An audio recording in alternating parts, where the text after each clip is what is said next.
नमस्कार विद्यार्थी मित्रांनो, आज आपण इयत्ता 10वी विज्ञान व तंत्रज्ञान भाग 1 यामध्ये पाठ क्रमांक 3 रासायनिक अभिक्रिया व समीकरणे यामध्ये आज आपल्याला रासायनिक समीकरणाचे संतुलन करणे काय पहा परत रासायनिक समीकरणांचे संतुलन करणे। आता संतुलन म्हणजे काय?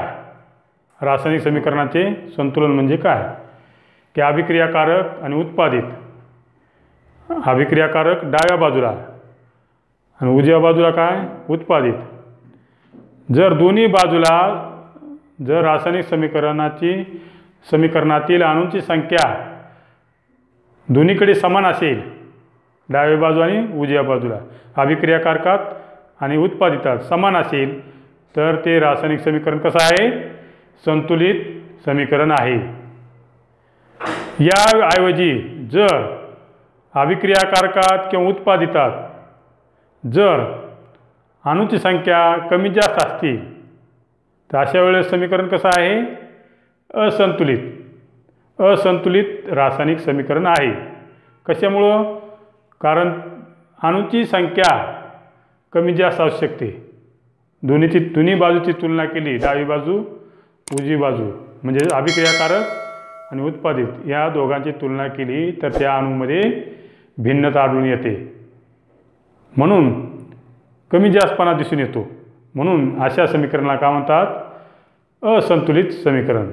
आता अशा पद्धतीचं समीकरण झालं, असंतुलित समीकरण आलं तर संतुलित कसं करायचं? म्हणून आपल्याला रासायनिक समीकरणांचे संतुलित करणं किंवा आपल्याला यामध्ये आपल्याला दुसरा मुद्दा आपल्याला काय दिसतो? रासायनिक समीकरण संतुलित करण्याच्या पायऱ्या। रासायनिक समीकरण संतुलित करण्याच्या काय पायऱ्या आहेत? यामध्ये आपल्याला रासायनिक समीकरण संतुलित करण्यासाठी एक प्रमाद पद्धती वापरली जाते। उदाहरण म्हणून आपल्याला एक शाब्दिक उदाहरण दिले, शब्दाच्या स्वरूपात काय दिले? Sodium hydroxide. पहा उदाहरण, सोडियम हायड्रॉक्साईड अधिक सल्फ्युरिक ॲसिड, हे शाब्दिक उदाहरण दिसतोय। हे अभिक्रियाकारक आहेत। सोडियम हायड्रॉक्साईड व अधिक सल्फ्युरिक ॲसिड बाण दाखवला आहे, म्हणजे यापासून काय प्रॉडक्ट व्हायला तयार? म्हणजे उत्पादित सोडियम सल्फेट अधिक पाणी। हे शाब्दिक रूपात समीकरणाची मांडणी केलेली आहे।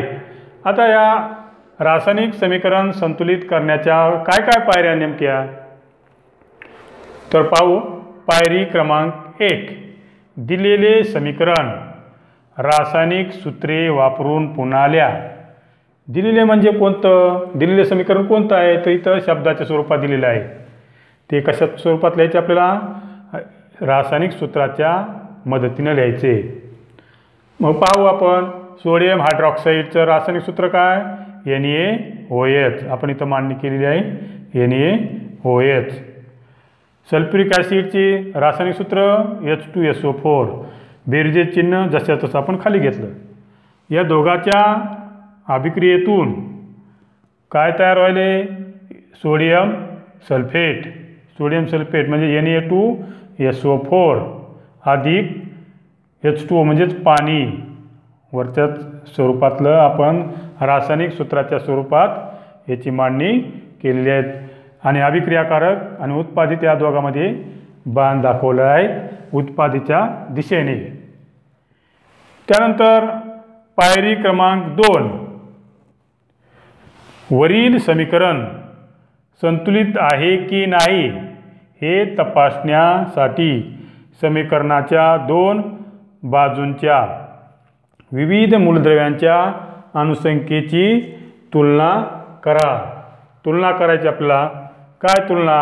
आपण इथं पाहू तक्ता काढून।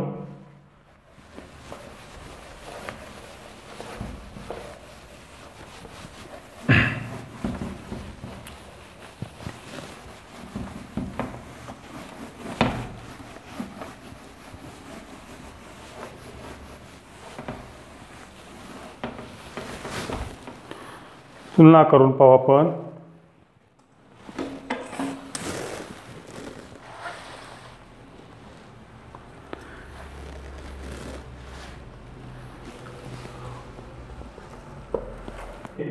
एक सोडियम 1 आहे, ऑक्सिजन 5, ऑक्सिजन 5, हायड्रोजन 3 आणि सल्फर 1. ही समीकरणामध्ये आपण पाहिलं की कोणत्या NaOH अधिक H2SO4 याच्यापासून Na2SO4 अधिक H2O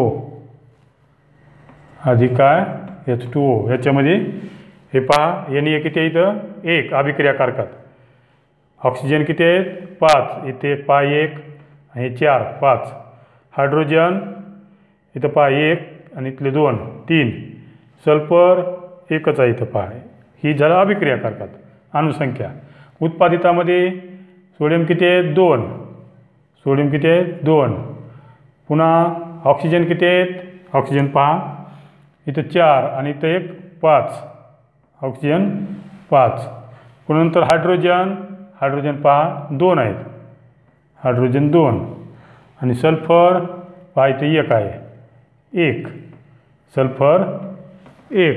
या पद्धतीने आपलं इथं समीकरण येईल. आता हे समीकरण संतुलित आहे का पहा, कारण पहिल्या अभिक्रियाकारकामध्ये सोडियम 1 आहे, उत्पादितामध्ये 2 आहेत, ऑक्सिजन मात्र दोन्हीकडे सारखा आहे, हायड्रोजन पहा इथं अणुसंख्या 3 आहे, इथं उत्पादितामध्ये 2 आहे, सल्फर दोन्हीकडे सारखा आहे. म्हणजेच आपल्या इथं सोडियम आणि हायड्रोजन ही संतुलित नाहीत, अभिक्रियाकारक आणि उत्पादितामध्ये त्यांची संख्या सारखी नाही, म्हणून हे समीकरण कसं आहे असंतुलित समीकरण आहे. तर आपण तिसरी पायरी बघू. मग या समीकरणाला संतुलित कसं करायचं ते पायरी क्रमांक 3 बघूया.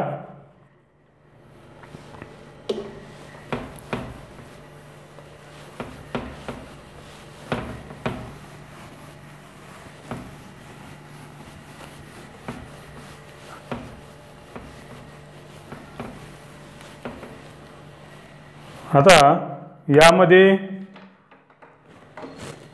पायरी क्रमांक 3, पायरी क्रमांक किंवा आपण पायरी क्रमांक किती आहे 3, पायरी क्रमांक 3 किंवा पायरी 3 असे आपण लिहू. पहा काय दिले आहे, समीकरणाच्या संतुलनाची सुरुवात, समीकरणाच्या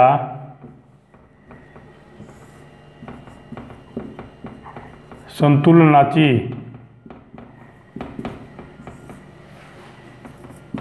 सुरुवात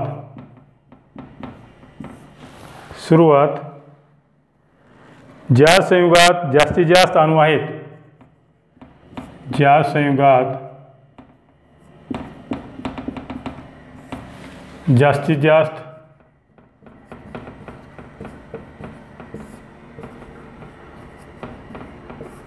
अणू आहेत,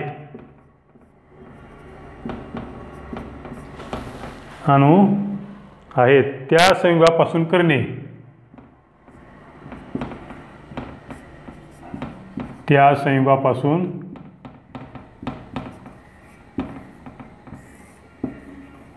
करणे सोयीचे असते, सोयीचे असते.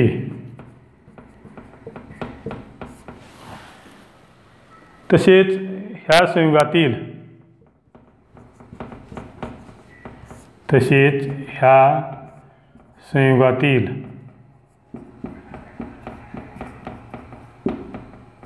ह्या संयुगातील ज्या मूलद्रव्याचे अणू, ज्या मूलद्रव्याचे अणू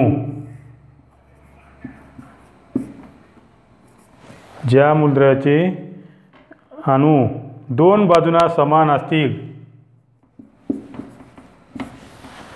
दोन बाजूंना असमान असतील, असमान असतील, असमान असतील त्या मूलद्रव्याचा विचार करणे, त्या मूलद्रव्याचा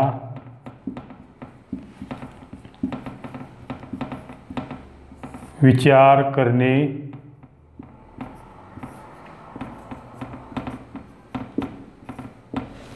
विचार करणे, विचार प्रथम करणे, विचार प्रथम करणे सोयीचे असते. आणि त्याचा आधी विचार केला पाहिजे, सोयीचे असते. म्हणजे जे असंतुलित आहेत, ज्या संयुगामधील अणू असंतुलित आहेत त्या अणूचा आधी विचार करणं गरजेचं आहे. सुरुवातीला विचार म्हणजे प्रथम म्हणजे काय, सुरुवातीला. तर आपण इथं पाहू समीकरण काय ते.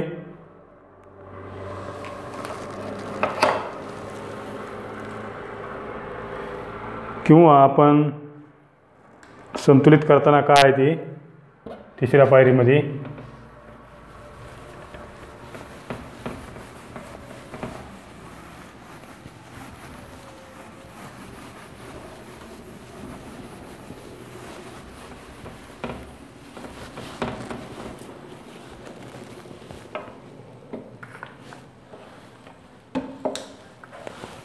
पुन्हा काढू आपण तक्ता.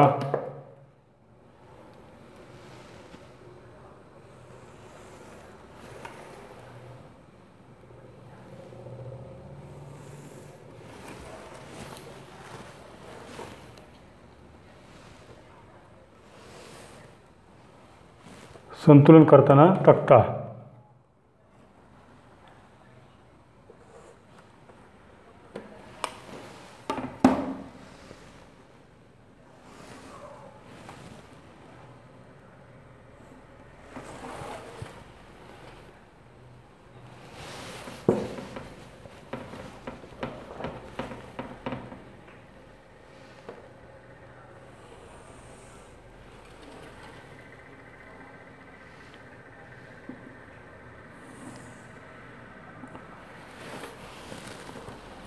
यामध्ये पहा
या पद्धतीने आपण तक्ता काढू.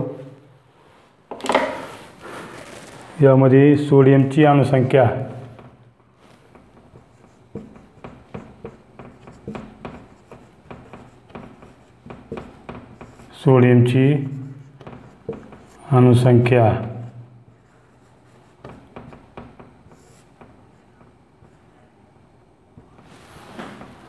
त्यानंतर अभिक्रियाकारकात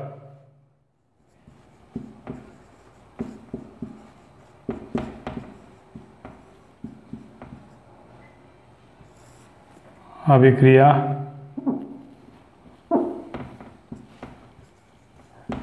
कारकात आणि इकडे उत्पादितात.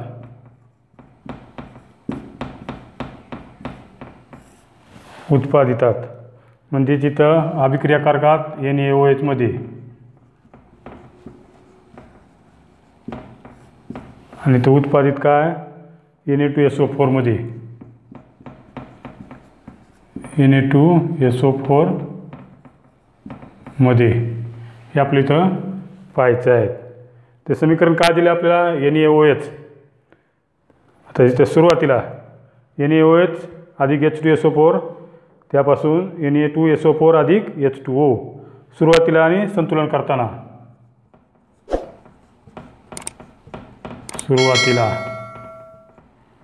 आता सुरुवातीला काय समीकरण दिले आपल्याला पहा. याच्यामध्ये NaOH मध्ये काय संतुलित करताना आपल्याला अणूची संख्या सोडियम अणूची संख्या. सोडियम अणूंची संख्या किती आहे NaOH. हे अभिक्रियाकारकामध्ये NaOH आहे. आणि उत्पादितात काय Na2SO4. पहा आपल्या इथं काय काय दिले सुरुवातीला किती आहे सोडियम अणू इथं NaOH मध्ये 1 आहे आणि Na2SO4 मध्ये 2 आहे का नाही. आता संतुलन करताना कारण ह्याचं संतुलन आपल्याला करतं कारण इथं 2 आहे इथं 1 आहे तर आपल्याला संतुलन कोणाला करायचं आहे इथं. म्हणून समीकरण संतुलित करताना किंवा संतुलन करताना ह्याच्यामध्ये काय करावं लागेल 1 गुणिले 2 सहगुणक घ्यावा लागेल आणि 2 जसा तसा. तर आपल्या इथं काय येईल B आणि इथं B म्हणून इथं 2 आणि 2 अशा पद्धतीने ह्याचं समीकरण संतुलन होईल. सोडियम अणू इथं संतुलित केला जाईल ही या तक्त्याच्या आधारे. म्हणजे तिथं काय येईल 2NaOH ही सहगुणक लावला तर काय होईल 2NaOH. म्हणजे इथं काय झालं Na संतुलित झाला सोडियम संतुलित झाला. दोन्ही बाजूला पहा अभिक्रियाकारकात आणि उत्पादितात दोन्हीकडे संतुलित झालेले आहेत.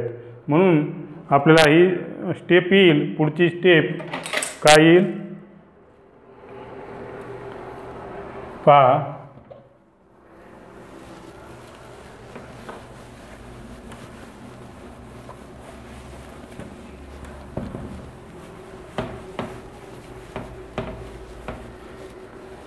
काय आल्या स्टेप 2NaOH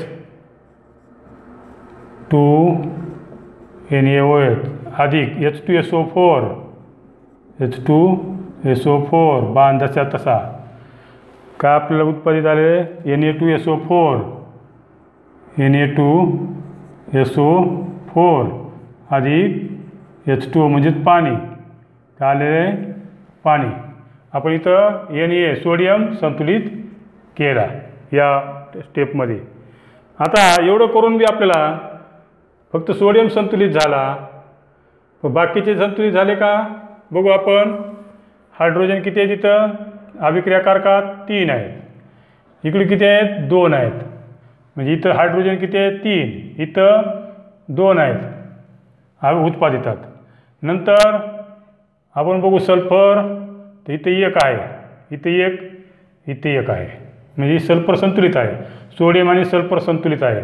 मग आता राहिला कोण ऑक्सिजन किती आहे तिथं 4 आणि इथला 2 6 आहेत. किती आहेत 6 ऑक्सिजन आपल्या इथं दिसतात. आणि इकडे बघू आपण ही 4 आणि इथला 1 किती आहे तिथं ऑक्सिजन 5 आहेत. म्हणजे ऑक्सिजनचं संतुलन इथं नाही कमी जास्तपणा आपल्या इथं दिसतं. म्हणून आपण इथं जर मांडलं अभिक्रियाकारकाने उत्पादितामध्ये या तक्त्याच्या सहाय्याने तर काय होईल पहा.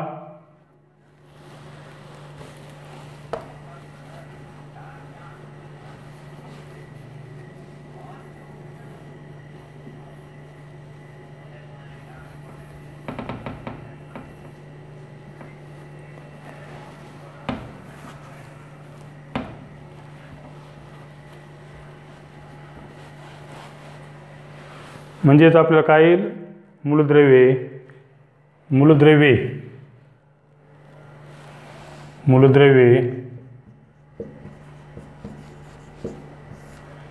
अणुसंख्या हे अभिक्रियांमध्ये अणुसंख्या आणि उत्पादितांमध्ये अणुसंख्या आता कोणकोणते अणू आहेत पाहू. सोडियम, पुन्हा नंतर ऑक्सिजन, पुन्हा नंतर ऑक्सिजन आहे, पुन्हा नंतर हायड्रोजन, नंतर सल्फर. हे दोन्ही साईडला ही जसे मूलद्रव्य इकडं आपल्या दोन्ही साईडला आपल्याला ही मूलद्रव्य दिसतात. आता अभिक्रियाकारकात अणुसंख्या बघू. सोडियम किती आहे तिथं 2 आहेत. नंतर ऑक्सिजन किती आहेत हे 2 आणि इथले 4 किती आहेत 6. नंतर हायड्रोजन किती आहेत 1 आणि 2 3 आणि राहिलं काय सल्फर म्हणजे इथे H2SO4मध्ये सल्फर 1 आहे. आता उत्पादितात पाहू. उत्पादित अणुसंख्या सोडियमची किती आहे पहा इथं 2 आहे. नंतर सल्फर 1 आहे. पहा ऑक्सिजन सल्फरची शेवटी लिहू. नंतर ऑक्सिजन पहा 4 आणि 1 5. नंतर हायड्रोजन बघू 2 आहे. नंतर सल्फर 1 आहे. सल्फर 1 आहे. आता इथं संतुलन कोणाकोणात झाले सोडियमचे एक झाले कारण दोन्हीकडे 2 अणू आहेत 2 आहेत. नंतर सल्फर 1 आहे पहा सल्फरमध्ये 1 दोन्हीकडे 1 अणू आहेत संतुलित झालेले आहेत म्हणजे सल्फर संतुलित आहे. असंतुलित कोण आहे ऑक्सिजन आणि हायड्रोजन. का कारण अभिक्रियाकारकामध्ये ऑक्सिजन 1 जास्त आहे 6 उत्पादितात 5 आहेत. हायड्रोजन अभिक्रियाकारकात 3 आहेत तर उत्पादितात 2 आहेत. म्हणजे हे 2 समीकरण कसे आहेत म्हणजे 2 अणू कसे आहेत ऑक्सिजन आणि हायड्रोजन असंतुलित आहेत. म्हणजे ही आपल्याला ऑक्सिजन आणि हायड्रोजनचं संतुलन करावं लागेल. तर म्हणून आपल्या इथं काय होईल तक्ता बघू आपण नंतर.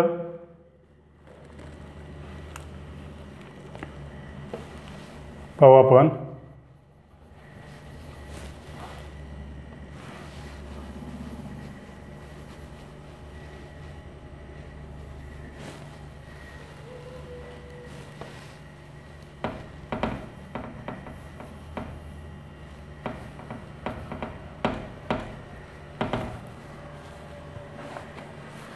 इथं काय येईल मग हायड्रोजनची अणुसंख्या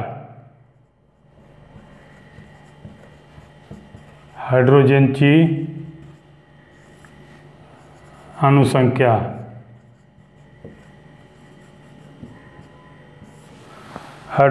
अणुसंख्या नंतर अभिक्रियाकारकात आणि उत्पादितात अभिक्रियाकारक इकडे आहेत आपल्याला हे आणि उत्पादित आहे उजव्या बाजूला. तर हायड्रोजनची संख्या सुरुवातीला आणि संतुलन करताना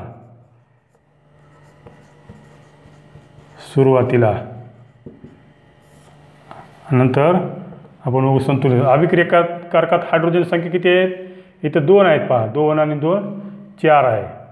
किती आहेत 2 आणि 2 4. उत्पादितात 2च आहेत. उत्पादितात 2 आहे. त्यानंतर आपण बघू म्हणजे इथं असंतुलन आहे हायड्रोजन कुणाची संख्या हायड्रोजनची आणि पहा इथं संतुलन करताना किंवा संतुलित करताना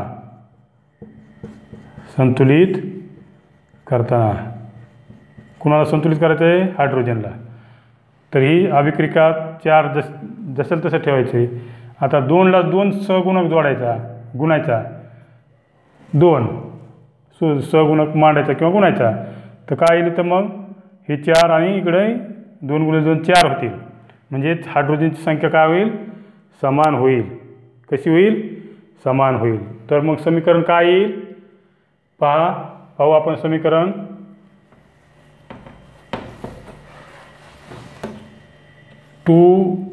NaOH अधिक H2SO4 ही संतुलित अभिक्रियाकारकात संतुलित आहे म्हणून जसं तसं आपण मांडू इथं. आता बाणाच्या पुढं हे संतुलित नाही तर आपण इथं सहगुणक इथं दिला आहे पहा हायड्रोजनच्या अणूच्या आधी म्हणजे ही बी जसं तसं येईल Na2SO4 अधिक इथं आपल्याला दिलं आहे काय 2 × 2 म्हणजे 2H2O हायड्रोजन अणुसंख्या इथं संतुलित केली. तर म्हणून आपल्या इथं पहा दोन्ही बाजूला सारखी आली का पहा। आता दोन्ही बाजूला सारखं आले 4 4 पहा हायड्रोजन संख्या। तसंच ऑक्सिजन आला का पाहू आपण या वरील अभिक्रियेत। तर पहा NaOH याचा सोडियमचे 2 आहेत, सोडियमचे 2, ऑक्सिजन किती आहेत 1, हे 2 आणि इथले 4 म्हणजे 6 आहेत। ऑक्सिजन किती आहेत 6, इकडं सोडियम 2 आहेत, ऑक्सिजन 6 आहेत। ऑक्सिजन किती आहेत 6। नंतर इथं सल्फर 1, सल्फर 1 इकडे 1 उत्पादितात 1 आहेत। नंतर हायड्रोजन किती आहे तिथं, इथला 1 इथं 1, 3 आहेत हायड्रोजन, इकडं 4 आहेत। नाही हायड्रोजन इथं किती, ह्या 2 सहगुणक आहेत 2 आणि 2 4 आहेत। इकडे पहा 4 आहेत, दोन्हीकडे आहेत, म्हणजे दोन्हीकडे समान अणूची संख्या इथं झालेली आहे, म्हणून एक समीकरण कसं झालं संतुलित झालेलं आहे। आता हे समीकरण संतुलित झालं तरी पण पायरी क्रमांक शेवटची 4थी मांडू आपण। पायरी 4थी पायरी काय म्हणतात, अंतिम संतुलित समीकरण पुन्हा लिहा। अंतिम संतुलित समीकरण पुन्हा लिहा, पुन्हा लिहा। म्हणजे हीच समीकरण आपल्याला पुन्हा जशास तसं मांडायचं आहे। तर मग ही समीकरण जसं तसं मांडायचं म्हणजे पहा 2NaOH अधिक H2SO4 बांध दाखवू, Na2SO4 अधिक 2H2O, 2H2O म्हणजे सोडियम हायड्रॉक्साईड अधिक सल्फ्युरिक आम्ल, सोडियम सल्फेट आणि पाणी। अशा पद्धतीनं हे समीकरण संतुलित झाले का पहा। तर दोन्ही बाजू इथं समान आहेत, या समीकरण संतुलित झालेले आहे तिसऱ्याच पायरीत। म्हणून फक्त आपण पायरी क्रमांक 4 का अंतिम संतुलित समीकरण जसं तसं आपण इथं मांडलेलं आहे। तर अशा पद्धतीनं आपण रासायनिक समीकरणे संतुलित कसे करायचे त्याच्या समीकरण संतुलित करण्याच्या आपण पायऱ्या इथं पाहिलेल्या आहेत। आज आपण इथंच थांबू। जर हा व्हिडिओ आवडला असेल तर या व्हिडिओला लाईक करा, शेअर करा व सबस्क्राईब करा। तसेच व्हिडिओचे नोटिफिकेशन येण्यासाठी बेल आयकॉन प्रेस करा। धन्यवाद।